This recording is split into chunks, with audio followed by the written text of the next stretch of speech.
North, raising money is a huge part of political campaigns, but the rules are very different depending on whether it's state or federal. Joining us live on the KSL Newsline is Morgan Lyon-Cotti with the Hinckley Institute of Politics. Good morning, Morgan.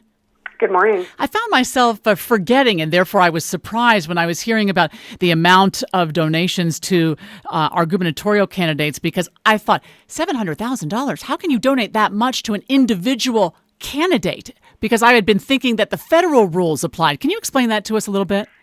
Right. It can get really confusing, especially since there are very strict rules and regulations for federal candidates.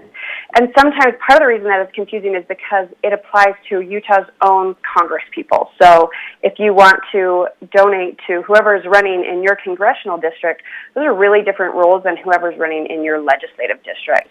And here in Utah, we actually do not have any limitations on campaign donations. Really? Okay, so what are the rules then necessarily when it comes to, if I wanted to make a donation to either a congressional candidate or, somebody running for governor?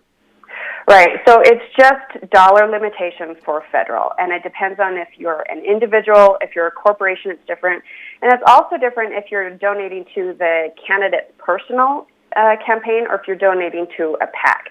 But then if you wanted to go and donate to a state legislative race, to the governor's race, there aren't limitations. They still have to gather all that data, and there is accountability. You can find it actually quite easily on the lieutenant governor's website, but you can write that check as high as you want. Now, it's interesting, too, because now we're talking about how Hillary Clinton is expected to raise $1 billion, and then on the other side, Donald Trump is saying, I don't need it because I'm getting so much media attention, I just don't need to raise money. Comment on that, if you would.